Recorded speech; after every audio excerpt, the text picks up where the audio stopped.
में previous class में मैंने आपको सब्जेक्ट इनरिचमेंट का पार्ट 9 अपना भरोसा यह पढ़ाया था और आज भी हम सब्जेक्ट इनरिचमेंट का पार्ट 13 सच्चा हीरा यह पढ़ेंगे। तो स्टूडेंट्स, यह एक कहानी है।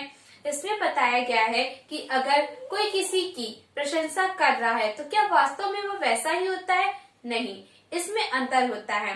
हम अपने कार्यों से महान बनते हैं, ना कि प्रशंसा से। तो आइए अब हम इस कहानी को पढ़ते हैं। सूर्य अस्त होने को था। पक्षी चहचहाते हुए अपने घोंसलों की ओर जा रहे थे। गांव की 4 स्त्रियां एक कुएं पर पानी भरने आईं। अपने अपने घड़ों में पानी भरकर वे इधर उधर की बातें करने लगी। एक स्त्री बोली, भगवान सबको मेरे जैसा बेटा दे। वह लाखों में एक है, उसका कंठ बहुत सुरीला है, लोग उसके गीत सुनकर मुग्ध हो जाते हैं।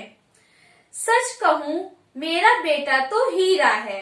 तो स्टूडेंट, शाम का समय था और पक्षी अपने घरों में जा रहे थे।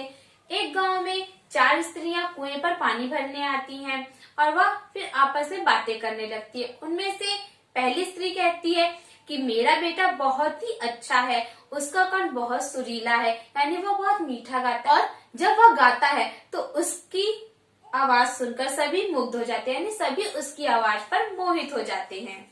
उसके आगे कहती है, सच कहो तो मेरा बेटा हीरा है।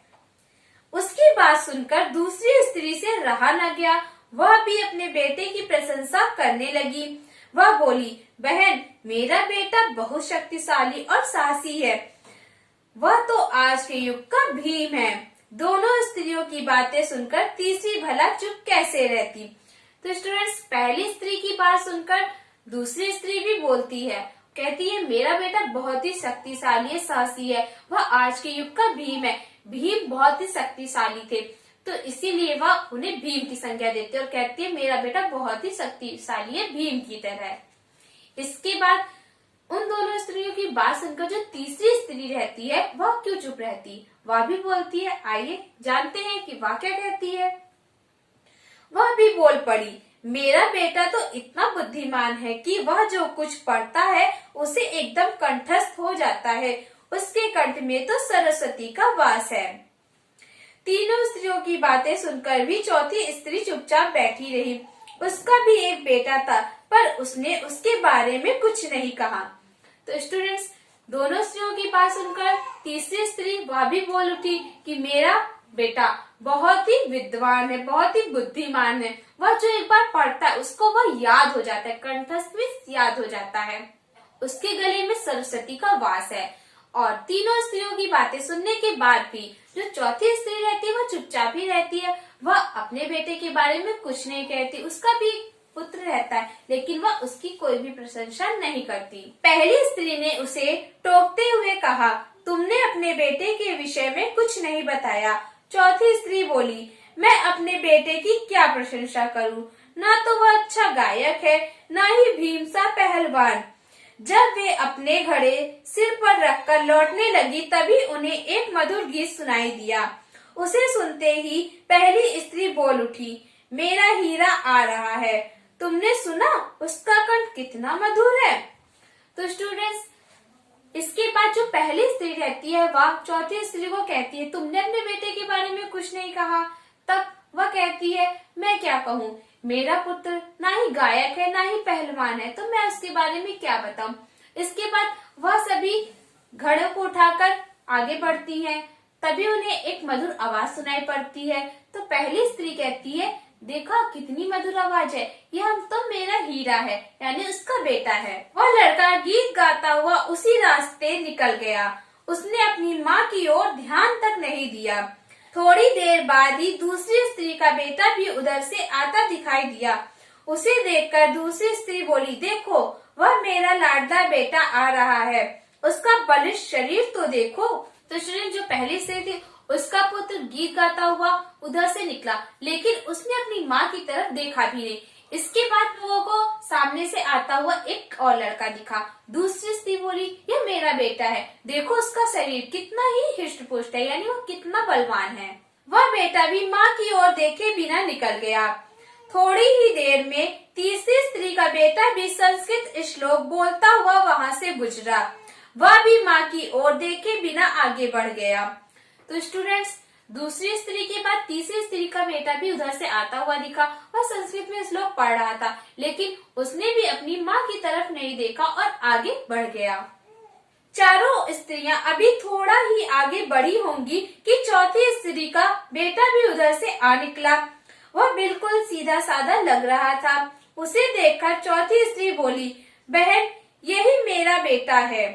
तभी उसका बेटा उसके पास आया। वह अपनी माँ से बोला, माँ, लाओ, मैं तुम्हारा घड़ा घर पहुँचा दूं। माँ के मना करने पर भी उसने पानी का घड़ा उतारकर अपने सिर पर रख लिया और घर की ओर चल पड़ा। तो स्टूडेंट, चारों स्त्रियां कुछ दूर आगे बढ़ी ही होती हैं कि चौथी स्त्री का बेटा वहां से निकलता है और वह अपनी माँ को देखकर उनके पास जाता है और कहता है कि माँ, लाओ, मैं पानी का घड़ा पहुंचा दूं घर। तो वह मना करती है, लेकिन वह फिर भी उनसे घड़ा लेकर अपनी घर की ओर चला जाता है। तीनों स्त्रियां उसे देखती रह गईं।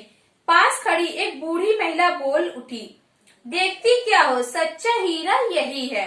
तो स्टूडेंट्स, जब चौथी स्त्री का बेटा अपनी माँ के हाथ से घड़े को लेकर घर के लिए निकल पड़ता है, तब तीनों स्त्रियां उसे देखती रह जाती हैं और वही पास में एक खड़ी बूढ़ी औरत, वह कहती है, देख क्या रही हो तुम लोग, यह सच्चा हीरा, यानी जो अपनी माँ की सेवा करे या दूसरों की सेवा करे, वही सच्चा हीरा होता है। सिर्फ प्रशंसा करने से किसी के गुण का व्याख्यान नहीं होता है, गुण के बारे में नहीं पता चलता, उसके कर्म भी उसके बारे में बताते हैं। अगर हम अच्छा कार्य करते तभी हम महान बन सकते हैं, सिर्फ हमारी प्रशंसा करने से हम महान नहीं होते हैं। तो स्टूडेंट्स, आई होप आपको यह पाठ समझ में आ गया होगा कि इस कहानी से हमें क्या शिक्षा मिलती है कि हम अपने कार्यों से महान बनते हैं, ना कि किसी की प्रशंसा से। तो स्टूडेंट्स, आइए अब जानते हैं इस पाठ का सारांश। यह कहानी कथनी और करनी में अंतर को स्पष्ट करती है, यानी कहने और करने में क्या अंतर है, इसके बारे में यहाँ पर हमें पता चलता है।